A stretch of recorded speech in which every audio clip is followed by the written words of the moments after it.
وہاں پر توکل. کوئی ایسی پریشانی میں کوئی انسان مبتلا ہو گیا, وہاں پر توکل کہ اللہ تعالیٰ نے دیا ہے مشکل, اللہ تعالیٰ ضرور دور کر دے گا. مجھے یہاں کیا کرنا چاہیے؟ اللہ سے دعائیں کرنی ہے, یا اس کی وہ تدابیر کرنی چاہیے جو اس سے پھر ہم جو بھی کر سکتے ہیں اللہ تعالیٰ آسان کرے ہمارے لیے, تو وہ بھی تدبیریں بھی کرنی ہے ساتھ ساتھ.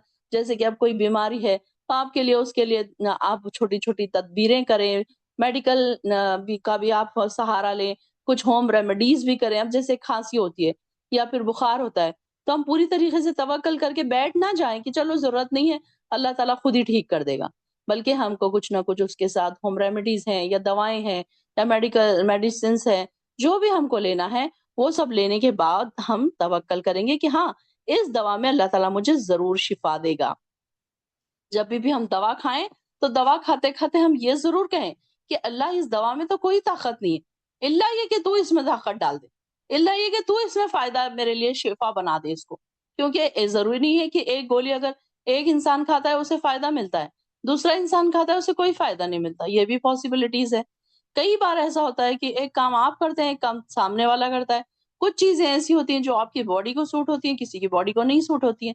تو ہر چیز میں شفا ڈالنے والا اللہ ہے. جب بھی آپ کوئی دوا بھی کھائیں, جب بھی آپ کوئی ایسا کوئی کام کریں, تو اللہ سے ضرور یہ بات کہیں کہ اللہ شفا ڈالنے والا تو ہے, اللہ اس کام کو پورا کرنے والا تو ہے. میں نے دعا تو کر دی, اب میں نے تیرے ذمہ ڈال دیا یہ ساری چیزیں, اب بعد میں جو بھی کرنا ہے وہ اللہ ہی کرنے والا ہے. تو اللہ تعالیٰ سے دعا بھی کرتے جائیں, شفا کی دعائیں بھی پڑھتے جائیں, اور دوسری چیزیں جب بھی ہم کریں اللہ کے ساتھ ہم توکل ہمارا ایسا ہونا چاہیے کہ چاہے برائی ہو چاہے اچھائی ہو, اللہ نے کیا ہے, یہ ہمارا ہونا چاہیے توکل کہ کوئی غلط نہیں ہوا. کوئی دیکھیے کہ آج اگر جہالت جہاں پر ہے گھروں میں, تو وہاں پر کتنا رونا پیٹنا ہوتا ہے کہ کیسے دیکھو اللہ تعالیٰ نے ہمارے ساتھ ایسے کر دیا, ایسے کر دیا, یہ ہو گیا ہمارے ساتھ, یہ ہو گیا. کیسا رونا پیٹنا, شکوے شکایت, اللہ سے بھی شکوے شکایت کرتے ہیں لوگ. تو یہ کیسے ہو سکتا ہے کہ جب انسان ایک مومن اگر توکل کرنے والا ہو, تو پھر اس کو کیسے ہم کہہ سکتے ہیں کہ اس کو اللہ پر توکل نہیں ہے. کوئی کسی کے ماں باپ کا پیرنٹس میں سے کسی کا ایک انتقال ہو جاتا ہے, بچے چھوٹے ہیں, تو وہاں پر کوئی لوگوں آس پاس لوگ جو بیٹھے ہیں وہ کیسی باتیں کرنے لگتے ہیں. اگر جہالت والے لوگ ہیں, آپ دیکھیں گے کہ کیا کہتے ہیں, ہائے اتنے چھوٹے بچوں کی ماں چلی گئی, پتہ نہیں اللہ تعالیٰ کو ذرا رحم نہیں آیا. کیا ایسی باتیں کرنا صحیح ہے؟ یہ توکل تو نہیں ہے. اللہ تعالیٰ بہتر جانتا ہے کہ ان کی ماں کو دنیا سے لے جانا میں کتنا فائدہ تھا, کتنی بہتری تھی, کتنا ان کے لیے اب یہ دیکھیے نا کہ اس میں بھی ہم پڑھتے کہ سورہ کہف میں بھی کہ وہ بچے تھے چھوٹے, اور ان کے والدین کا انتقال ہو گیا تھا, ان کے پاس خزانہ تھا, تو وہ خزانہ اللہ تعالیٰ نے کیسے دیوار اٹھا ان کے دل میں یہ بات ڈالی کہ وہ دیوار اٹھا دیں اس خزانے کے لیے. تو یہ ساری چیزیں کیسی ہیں, اللہ پر توکل, کہ کیسے ہم اللہ پر توکل کریں, یہ ہمیں چیز قرآن کے ساتھ میں سیکھنے کو بھی مل رہی ہے. اور الحمدللہ یہ چیزیں ہمیں آ رہی ہیں کہ جو بھی بیماری ہے توکل اللہ, کہ اللہ ٹھیک کر دے گا, اللہ نے یہ دیا ہے اللہ ٹھیک کر دے. کوئی پریشانی آ رہی ہے, اور یہ ساری چیزوں میں ہم کو توکل بہت ضروری ہے کہ کیسے ہم توکل کرتے ہیں. کیا ہم اب یہ دیکھیے کہ جب ہم اتنا پڑھ رہے ہیں تو ہمارے اندر کیا چینجز آئے ہیں. کہیں ایسا تو نہیں کہ ہم بھی عام لوگوں کی طرح شکوے شکایت کرنے بیٹھ جا رہے. کبھی بھی ہم اللہ سے کہ میں سالوں سے میں دعائیں کر رہی ہوں, میری تو دعائیں نہیں قبول ہوتی ہے, ایسے چلو چھوڑو میں تو اب نہیں پڑھوں گی. اور میں نے کئی لوگوں کو دیکھا ہے جب پریشانی میں آتے ہیں, جب دعائیں کرتے ہیں, جب تہجد پڑھتے ہیں, اور بعد میں تہجد غائب, دعائیں غائب. وہی بس 5 ٹائم کی نماز پر سر پہ سے اتار کر پھینکنا ہے تو بس وہ سر پہ سے اتار کے پھینک دیا. بعد میں نہیں ہماری تو تہجد ہی نہیں ہو رہی ہے, نہیں رات میں دیر سے نیند لگ رہی ہے, نیند کا بڑا مسئلہ ہو رہا ہے. یہ ایکسکیوزز, تو یہ توکل نہیں ہے. ہر وقت اللہ سے مدد مانگنا ہے, اور اللہ کی ہر چیز پر, اچھائی ہو یا برائی ہو, پریشانی ہو یا خوشحالی ہو, تنگ دستی ہو یا اچھا حال ہو, اچھے حالات ہوں, ہر حال میں اللہ کا شکر ادا کرنا چاہیے. اب اس کا یہ مطلب نہیں ہے کہ اب ساری وافر ہر چیز کی فراوانی ہے تو ہم اللہ کا شکر ادا کریں, کوئی چیز کی کمی ہے تو فوراً اس کا ذکر کریں کہ نہیں یہ تو ہے ہی نہیں ہمارے پاس. تو اس طریقے سے ہم کو بچوں کو بھی یہ سکھانا چاہیے, جیسے کہ ابھی ذکر کر رہے تھے آپ لوگ کہ اللہ تعالیٰ کے شکر ادا کرنا ہے ہم کو تکلیف میں بھی، اور ہمارے بچوں کو ابھی سے ہم نے یہ چیزیں ریئلائز کروانی ہے کہ دیکھو توکل کیا ہوتا ہے، تقوی کیا ہوتا ہے، شکر گزاری کیا ہوتی ہے. یہ بیسک چیزیں ہیں جو ہم قرآن میں ہر روز تقریباً ہر روز پڑھتے ہیں. ہم یہ یا آپ دیکھیں کہ ہر 2-3 آیات کے بعد ہمیں توکل سکھایا جاتا ہے. ایکچولی یہ ہماری ٹریننگ ہو رہی ہے. تو یہ ٹریننگ میں یہ چھوٹی چھوٹی چیزیں جو ہے ہمارے اندر آ جائیں گی تو بہت ساری چیزیں، بہت سارے گناہ سے ہم بچ جائیں گے، اور قریب ہے کہ ہم اللہ تعالیٰ کے مقربین میں شامل ہو جائیں گے، اور تقوی کا لیول بھی ہمارا انشاءاللہ الحمدللہ بڑھ جائے گا.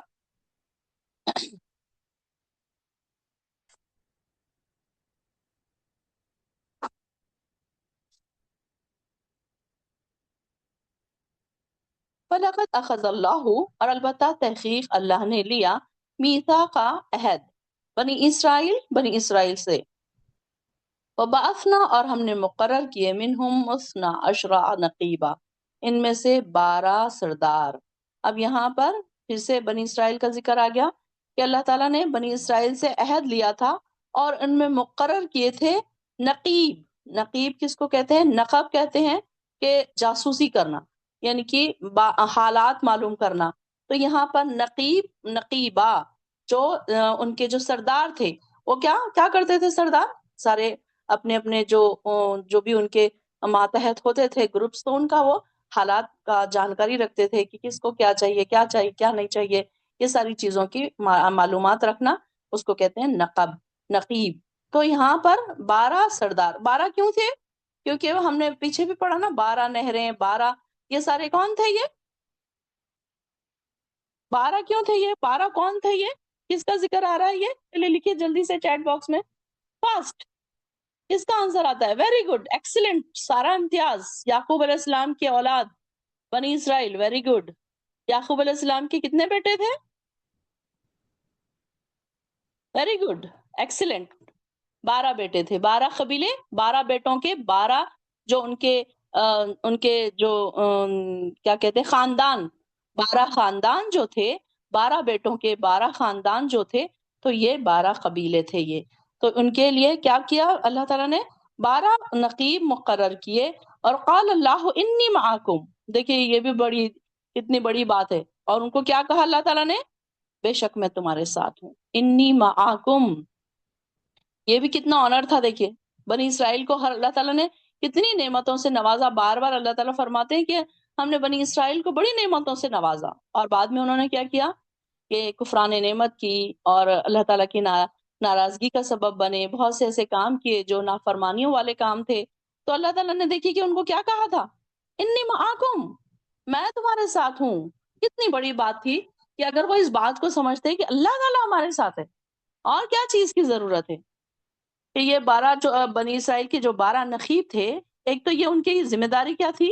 نقیب کے معنی کیا ہے؟ میں نے بتایا آپ کو، نگرانی اور تفتیش کرنے والے. تو بنی اسرائیل کے 12 قبیلے تھے، اور موسیٰ علیہ السلام کے زمانے میں یہ ساری چیزیں موجود تھیں.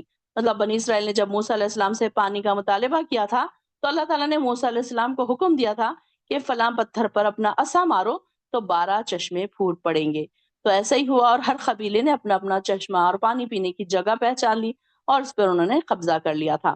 یعنی انہی 12 قبیلوں میں سے ہر قبیلے سے ایک ایک نقیب مقرر کیا گیا تھا، جس کا کام یہ تھا کہ وہ لوگوں کے اخلاق کی، کردار کی نگرانی کرے، اور انہیں بے دینی اور بد اخلاقی سے بچانے کی کوششیں بھی کرتا رہے. یہ ساری چیزیں ان کو، وہ نقیب جو تھے، ان کو دیکھنا تھا. اور اللہ تعالیٰ نے کیا کہا؟ لئن اقمتم، البتہ اگر تم قائم رکھو گے، الصلاۃ، نماز، وآتیتم الزکوٰۃ، اور تم ادا کرو گے زکوٰۃ، وآمنتم برسولی، اور ایمان لاؤ گے میرے رسولوں کے ساتھ، وعزرتموہم، اور ان کو تقویت پہنچاؤ گے، یعنی کہ ان کی مدد کرو گے، انبیاء کی مدد.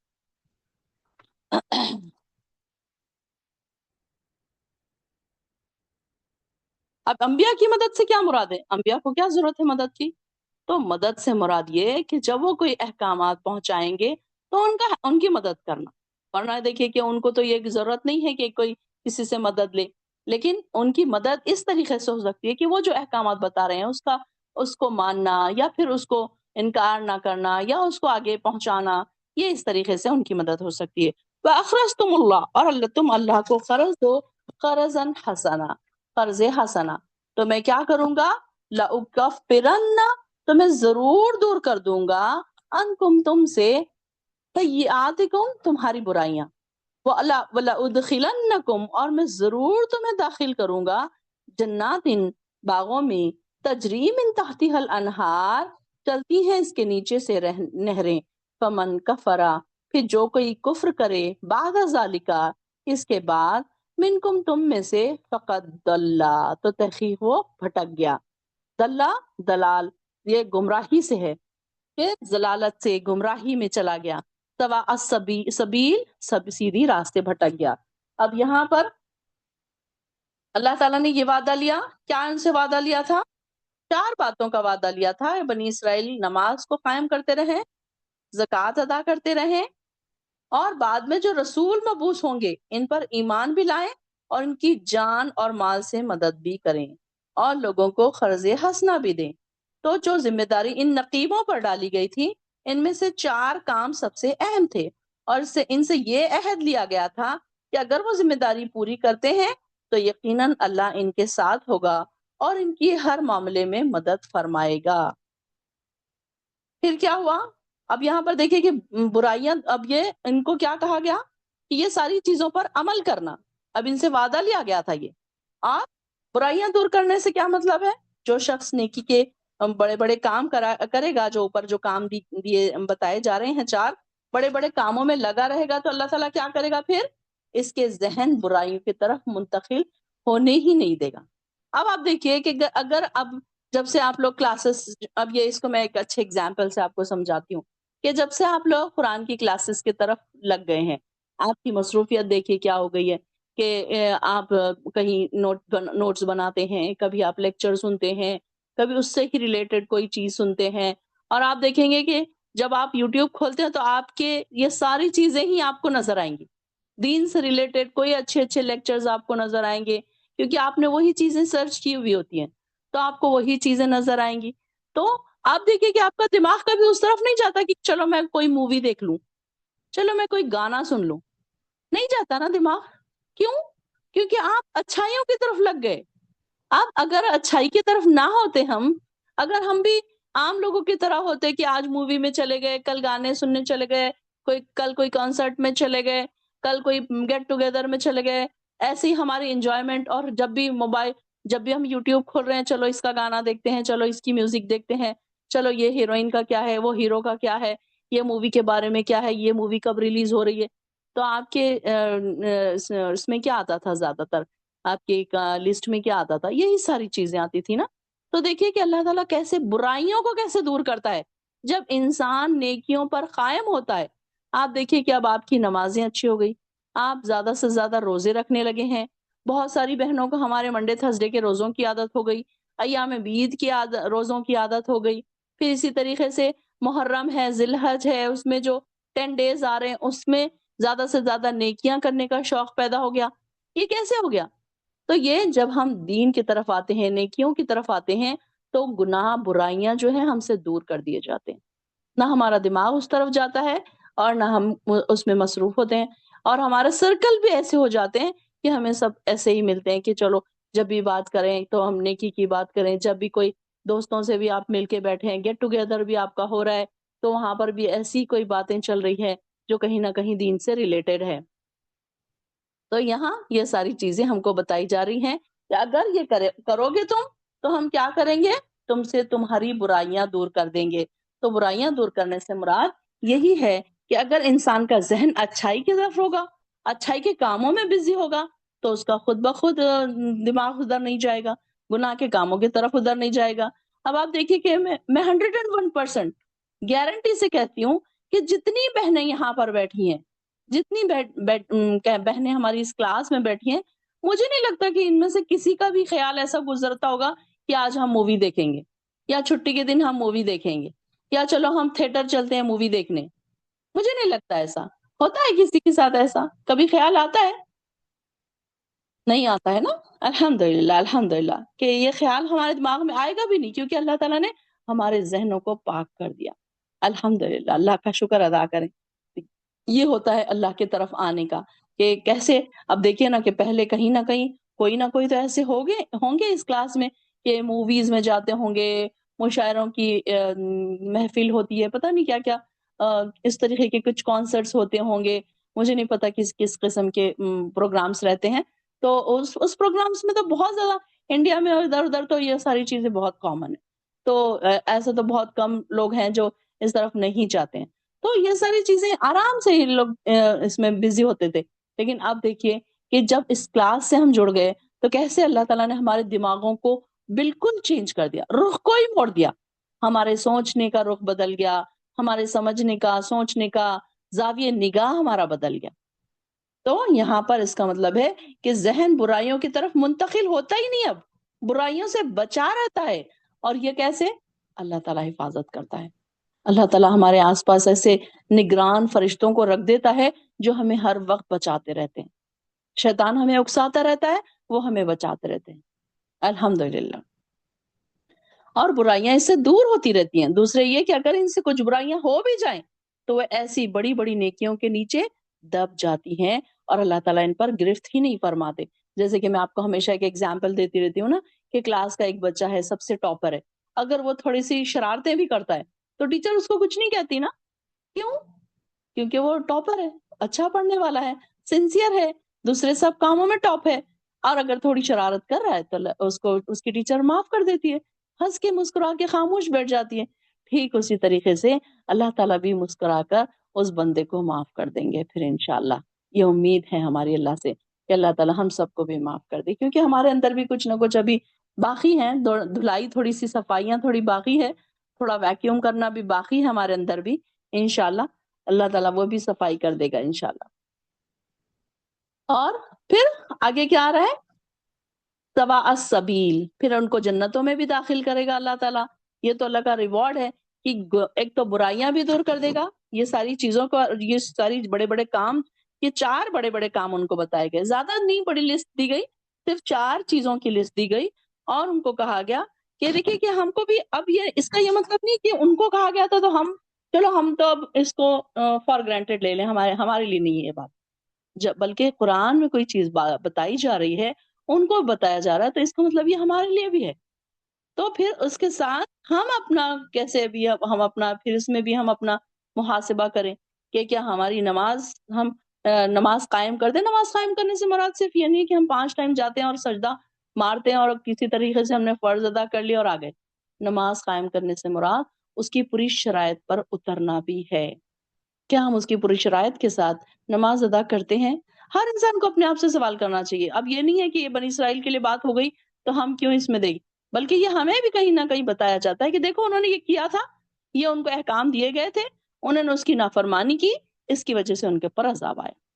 اب اگر ہم یہ نہیں کریں گے تو اللہ نہ کرے کہ وہ ساری چیزیں ہم پر بھی تھوپ دی جائیں گی پھر، تو اللہ تعالیٰ نے ہم کو الرٹ کرنے کے لیے ساری باتیں بتائی کہ اس وقت انہوں نے یہ نہیں کیا تھا، ایسے انہوں نے انکار کیا تھا، کیسے انہوں نے نافرمانیاں کی تھی، اس وجہ سے ان پر عذاب آیا تھا۔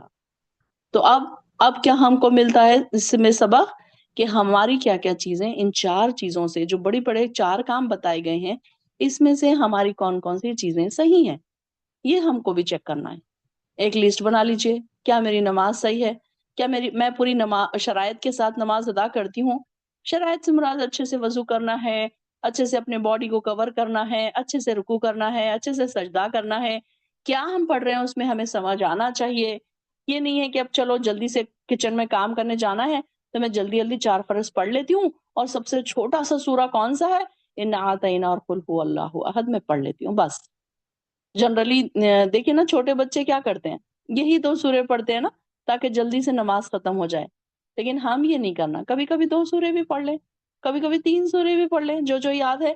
کبھی آپ کو سورہ ملک یاد ہے، آپ سورہ ملک کو آدھا پڑھ لیجئے، پاؤ پڑھ لیجئے، 10 آیتیں پڑھ لیجئے، جو آپ کو نئی نئے سورے یاد کر رہے ہیں آپ اس کو نماز میں دہراتے جائیے، تو اللہ تعالیٰ بھی خوش ہوگا کہ ارے میرا بندہ کتنی سکون کی، کتنی آرام کی نماز پڑھ رہا ہے۔ تو نماز قائم کرنے سے مراد بہت ساری چیزیں اس میں آ جائیں گی، اس کے ابھی ہم زیادہ ڈیٹیل میں ہم نہیں جائیں گے۔ پھر اس کے بعد زکوٰۃ ادا کرنا، ایک مسلمان خوش دلی سے زکوٰۃ ادا کرتا ہے، اور جو بخیل ہوتے ہیں وہ سوچتے ہیں کہ ہاں یہ گولڈ ہی مت خریدو، کہاں ہمیں زکوٰۃ دینی پڑے گی، چلو کھا پی کے سارا ختم کر دو۔ تو کیوں؟ ان کو غریبوں کو دینا نہیں ہے نا۔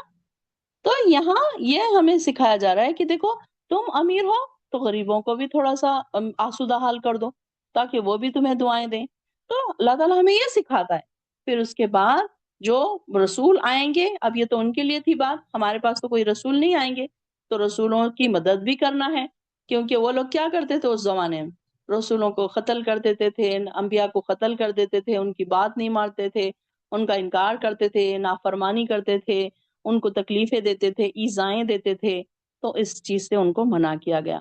اور لوگوں کو قرض حسنہ دینا، قرض حسنہ سے کیا مراد ہے کہ ان کو ہیلپ کرنا، یا چاہے تو اب یہاں پر زکوٰۃ نہیں آئے گی، زکوٰۃ تو فرض چیز ہے، قرض حسنہ میں نفیلی صدقات آئیں گے۔ تو کون کون سی چیزیں ہیں آپ جو ایسی دے سکتے ہیں جو نفیلی صدقات میں؟ کھانا ہے، پینا ہے، کپڑے ہے، کسی کی فیس ہے، کسی کی بیماری علاج کے لیے پیسے ہیں، یہ ساری چیزیں پھر کس میں آ جائیں گی؟ قرض حسنہ میں۔ تو یہ اللہ کی رضا کے لیے قرض حسنہ، یعنی کہ یہ ایسا قرض ہے جو اللہ تعالیٰ کے سیونگز میں آپ کا جمع ہو رہا ہے، آپ کو وہاں جانے کے بعد یہ لوٹایا جائے گا، یہاں نہیں لوٹایا جائے گا۔ ایک بینک ہوتی ہے جو آپ کو جب چاہے جب لوٹا دیتی ہے، آپ جا کے اپنے بینک میں پیسے رکھتے ہیں، آپ کو 1 سال کے بعد ضرورت پڑی، 1 مہینے کے بعد ضرورت پڑی، آج آپ نے رکھا، کل آپ کو ضرورت پڑی، آپ نکال سکتے ہیں۔ لیکن یہ ایک ایسا اکاؤنٹ ہے کہ آپ اس کا آپ کو کیش کب ملے گا؟ کیش بیک مرنے کے بعد۔ تو یہ ہم کو بتایا جا رہا ہے کہ یہ قرض حسنہ اللہ تعالیٰ کے لیے دینا ہے، خاص اللہ کی رضا کے لیے دینا ہے، اخلاص کے ساتھ، کہ اللہ تعالیٰ مجھ سے خوش ہوگا، اللہ تعالیٰ کے پاس میرا یہ جمع ہوگا، اللہ تعالیٰ اس کو جمع کر کے رکھے گا میرے لیے، مجھے وہاں ضرورت پڑے گی نا۔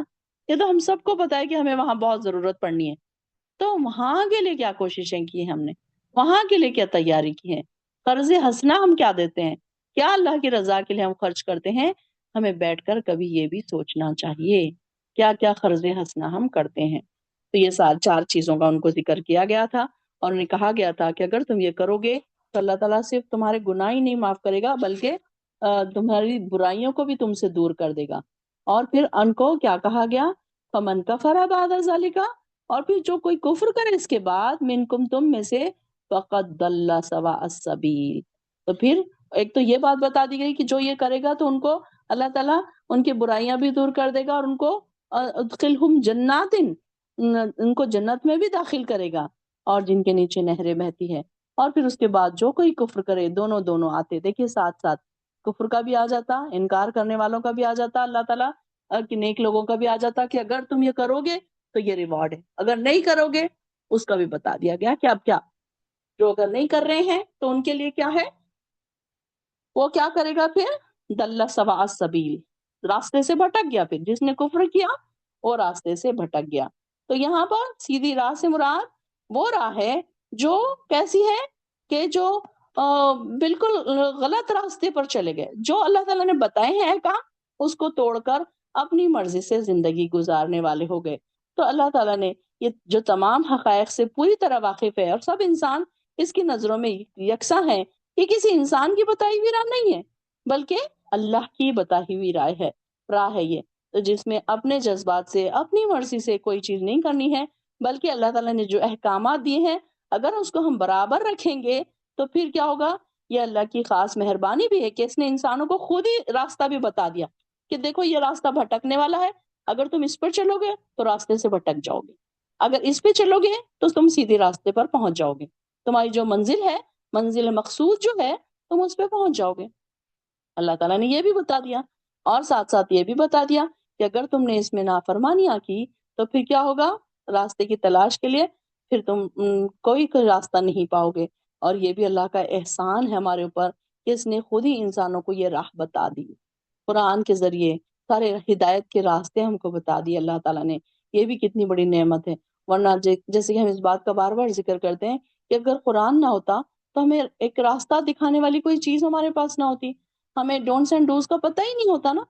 تو جیسے جہالت والے دور میں ساری چیزیں چلتی تھی، آج بھی چلتی تھی، آج بھی اسے ہو سکتا ہے کہ اس سے کہیں زیادہ چلتی تھی آج، وہ اس وقت تو تھوڑی ہوں گی لیکن آج اس سے زیادہ ہوتی تھی۔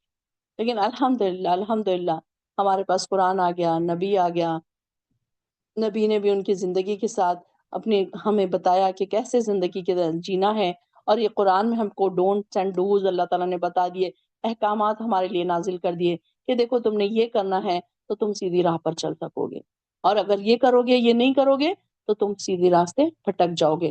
تو یہ اللہ تعالیٰ کا ایک خاص احسان ہے کہ اس نے خود ہی انسانوں کو یہ راہ بتا دی، جس سے انہیں اس دنیا میں اس راستے کی تلاش کے لیے کوئی پریشانی نہ ہو۔ اگر راستے میں اب اگر قرآن نہ ہوتا تو ہمیں راستہ تلاش کرنے میں کتنی پریشانی ہوتی۔ تو اللہ تعالیٰ نے خود ہی راستہ بھی بتا دیا، اور یہ راستہ انسان کو آخرت میں بھی کامیابی عطا کرتا ہے۔ اب بنی اسرائیل نے کیا کیا؟ جب ان کو یہ سب کہا گیا تو انہوں نے کیا کیا؟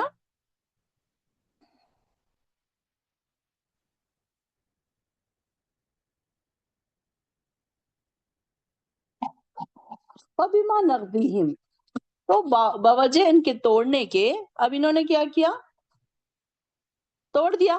وہ جو ان کو عہد لیا گیا تھا وہ انہوں نے توڑ دیا، میثاقہم، اپنے عہد کو، لعنہم، تو ہم نے ان پر لعنت کی، لعناہم، تو اللہ تعالیٰ نے ان سے جو عہد لیا تھا انہوں نے اپنے عہدوں کو توڑ دیا، تو اللہ تعالیٰ نے بھی کیا کیا ان کے اوپر؟ ایک تو لعنت کی، اور دوسرے کیا کیا؟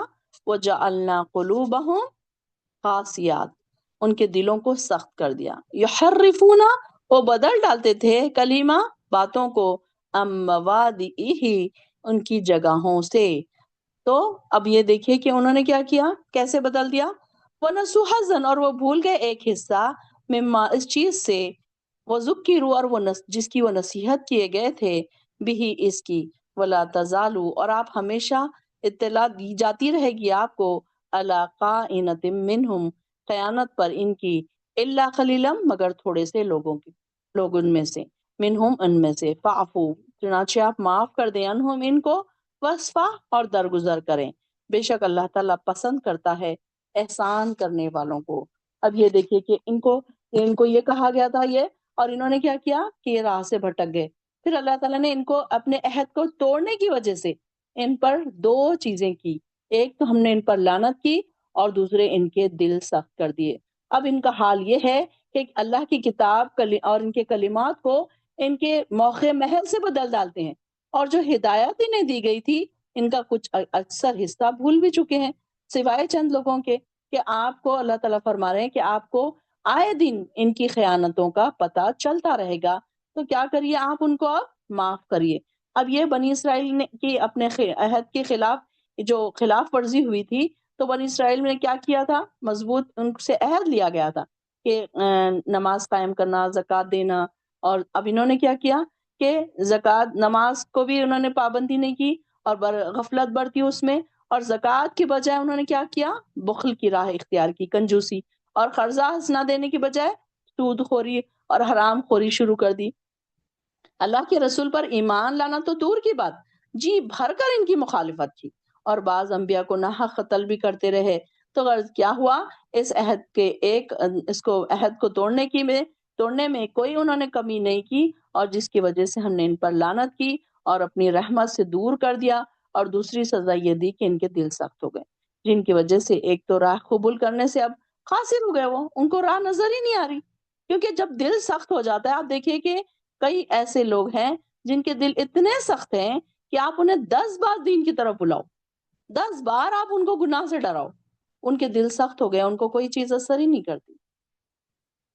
تو یہاں پر ایسے ہی لوگوں کی بات ہو رہی ہے، اب یہاں تو بنی اسرائیل کی بات ہو رہی ہے، لیکن آج بھی ہمارے آس پاس ایسے لوگ موجود ہیں جن کے دل اتنے سخت ہیں کہ ہم چاہتے ہیں کہ وہ دین کی طرف آئیں لیکن وہ نہیں آتے۔ کیوں اللہ تعالیٰ نے ان کے اوپر دلوں کو سخت کر دیا؟ ان کے دلوں کیا وجہ ہوگی؟ کہیں یہ تو نہیں کہ انہوں نے بھی نافرمانی کی ہوگی یہ ساری چیزوں کی۔ اب یہ صرف ایسا خاص ان کے لیے نہیں تھا، بنی اسرائیل کے لیے، کہ یہ لوگ نافرمانی کریں گے تو ان کے دل سخت کریں گے، بلکہ اس کے بعد قرآن میں گئی آیا، اب اس کے بعد جو بھی کوئی یہ احکامات کی خلاف ورزی کرے گا، اللہ تعالیٰ ان کے اوپر لعنت بھی ڈالے گا، اور پھر ان کے لیے ان کے دلوں کو سخت بھی کر دے گا۔ تو یہاں یہ لوگوں کی بات بتائی جا رہی، تو ان دونوں سزاؤں کے نتیجے یہ نکلے کہ ان لوگوں نے کیا کیا؟ اللہ کی کتاب میں تحریف کر ڈالی، چینجز کر ڈالے، اور پھر کئی آیتوں کا مفہوم بدل ڈالا، اور اسے کچھ کا کچھ بنا دیا۔ اور دوسرا نتیجہ یہ نکلا کہ انہیں کہا تو یہ گیا تھا کہ اللہ کی کتاب سے نصیحت اور عبرت حاصل کریں، تو یہ بات تو انہوں نے چھوڑ دی اور اس کے بجائے اپنا سارا زور الفاظ اور اس کے گتھیاں سلجھانے میں صرف کرنے لگے اور ایسا مطلب نکالا جو ان کی خواہش کے مطابق تھا۔ یہ بھی بات آ گئی کہ انہوں نے کیا کیا، ایسے ایسے کیا، تو اللہ تعالیٰ پھر آپ صلی اللہ علیہ وسلم کو فرما رہے ہیں واعف عنہم، آپ کیا کریں، ان کو معاف کر دیں، ان اللہ یحب المحسنین، اللہ تعالیٰ پسند کرتا ہے محسنین کو۔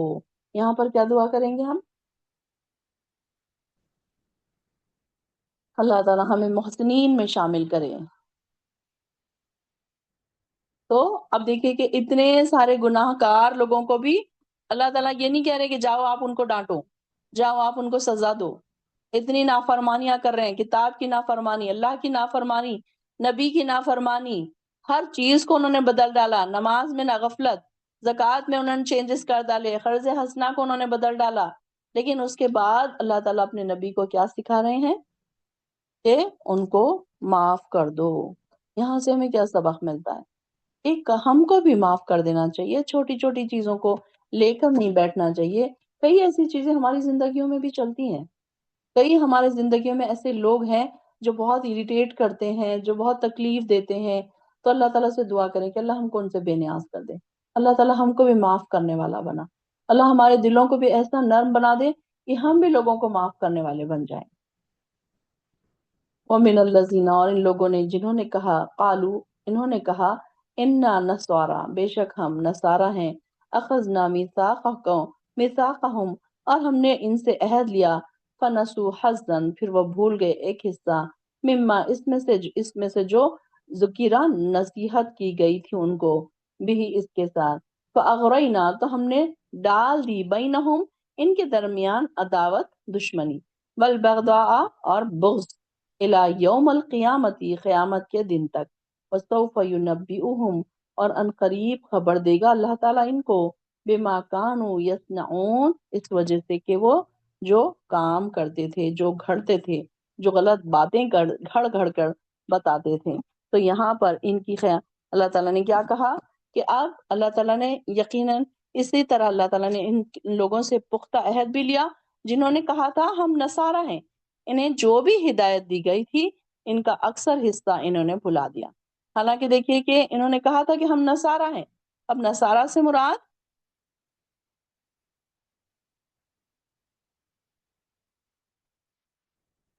نصارہ سے بھی یہی اسی قسم کا، یہ اوپر کس کا ذکر آ رہا تھا؟ ایک عہد کس سے لیا گیا تھا؟ بنی اسرائیل سے، اور دوسرا عہد کس سے لیا گیا؟ نصارہ سے۔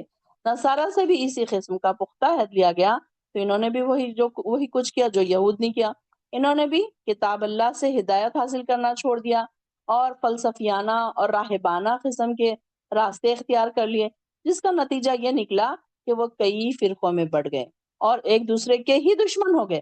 اب یہ دیکھیے کہ اللہ تعالیٰ نے کیا کیا ان کو، پھر ایک دوسرے کے ہی دشمن کر دیا اللہ تعالیٰ نے، اور پھر اسی پر معاملہ ختم نہیں ہوا، بلکہ بلکہ نصارہ اور یہود میں مستقل طور پر ہمیشہ سے عداوت اور دشمنی چل نکلی، اور جہاں کہیں نصارہ کی حکومت قائم ہوتی تو انہوں نے یہودیوں پر جی بھر کے ظلم ڈھائے، اور ان کی یہ دشمنی قیامت تک جاری رہے گی، کیونکہ ان کی کتابوں میں تحریف ہو چکی ہے، چینجز ہو چکے ہیں، اور کوئی ایسی الہامی کتاب متفق علیہ چیز ان کے پاس موجود ہی نہیں ہے جس کی بنیاد پر کسی وقت ان کی اتحاد کی بنیاد اٹھائی جا سکے۔ تو اس سے یہ معلوم ہوتا ہے کہ اہل کتاب نے بے شمار آیات میں تعویلیں کر ڈالی، اور اس میں کچھ لوگوں کو چھپا بھی دیا، کچھ لوگوں کو نہیں بتایا کچھ آیتیں، اور اللہ تعالیٰ نے رسول اللہ صلی اللہ علیہ وسلم کو ایسی آیات کا علم عطا کیا۔ پھر ان میں سے بہت سی آیات ایسی بھی تھی جن کا آپ نے یہود سے ذکر ہی نہیں کیا، ہم نے پڑھا تھا نا کہ کچھ ایسی تھی جو وہ چھپا لیتے تھے اور بتاتے نہیں تھے، تو کئی ایسی چیزیں کہ اللہ تعالیٰ نے پھر ان کو نبی صلی اللہ علیہ وسلم کو بتا دیا، ان کے اوپر کھول دیا کہ انہوں نے کیسے کیسے چھپائی، آیتیں چھپائی، اس کو چینجز کر دیے، اور جب ان کے موقع محل ہوتا، ضرورت پڑتی ان کو، تو وہ آیتوں کو وہ بدل ڈالتے تھے۔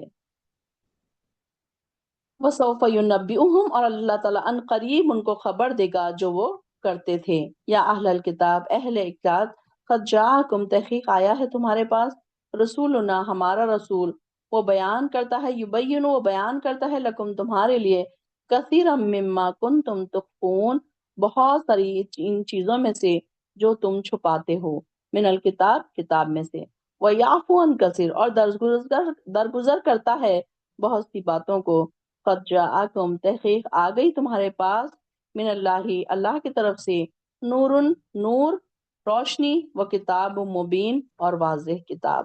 یعنی کہ یہ لوگ کیا کرتے تھے کہ یہ ساری چیزیں چھپا دیتے تھے، اور اللہ تعالیٰ نے یہ ساری چیزیں نبی پر کھول دیا۔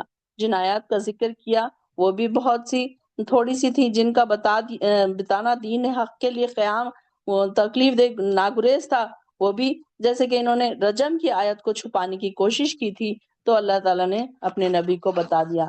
کئی چیزیں ایسی تھی کہ بہت ساری چیزوں میں انہوں نے آیاتوں کو چھپا دیا۔ یہ کئی بار کیا کرتے تھے وہ، جب کوئی بڑے لوگ ہوتے تھے، معزز لوگ ہوتے تھے، ان کے اوپر کوئی سزا لاحق ہوتی تھی، تو پھر کیا کرتے تھے، اپنی کتاب میں سے وہ سزا والے پیجز کو چھپا دیتے تھے، وہ لائنز کو چھپا دیتے تھے، اور پھر کیا کرتے تھے کہ ان کو وہ سزا نہیں دیتے تھے۔ تو یہ بھی اس طریقے سے انہوں نے راستے، الگ الگ راستے انہوں نے نکالے تھے۔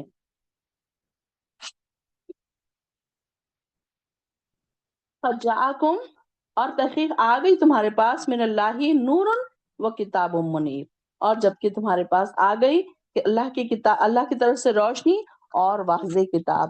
اب قرآن میں نور کا لفظ دیکھیے کہ بہت جگہ آیا ہے، اور یہ نور مبین کیا ہے، یہ تو یعنی کہ کتاب، یہ ہدایت دینے والی کتاب، نور مبین یعنی کہ ایسا نور جو ہم کو کھلے راستہ دکھانے والا ہے۔ تو بعض علماء نے نور سے مراد رسول اللہ صلی اللہ علیہ وسلم بھی لیا ہے، اور بعض نے کتاب بھی لی ہے، نور کو کتاب مبین بھی قرار دیا ہے، تو یعنی کہ دونوں بھی چیزیں ہیں۔ اور قرآن میں کئی جگہوں پر، بہت سارے مقامات پر وَأَنزَلْنَا إِلَيْكُمْ نُورًا مُبِينًا بھی کہا گیا، إِنَّا أَنزَلْنَا التَّوْرَاةَ تورات کو بھی نور کہا گیا، اور وَآتَيْنَاهُ إِنْجِيلَ فِيهِ هُدًى وَنُورٌ انجیل کو بھی نور کہا گیا۔ یعنی کہ جتنی بھی کتابیں آسمان سے نازل ہوئی تھی، ان کتابوں کو بھی نور کہا گیا۔ یہ ساری چیزیں کیسی ہیں، ہدایت دینے والی، راستہ دکھانے والی ہے، ایسی روشنی ہے جس میں ہم چل سکتے ہیں۔ جیسے کہ میں نے آپ کو اگزامپل بتایا تھا کہ گاڑی کی ہیڈ لائٹ، بالکل یہ اسی طریقے سے ہمارے لیے کام کرتی ہے یہ کتاب، کہ ہم کو راستہ دکھاتی ہے، اندھیروں میں بھٹکنے نہیں دیتی۔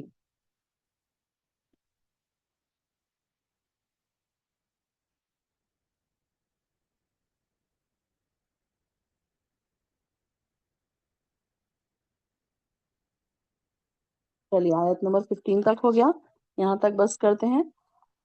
وآخر الدعوانا الحمد للہ رب العالمین۔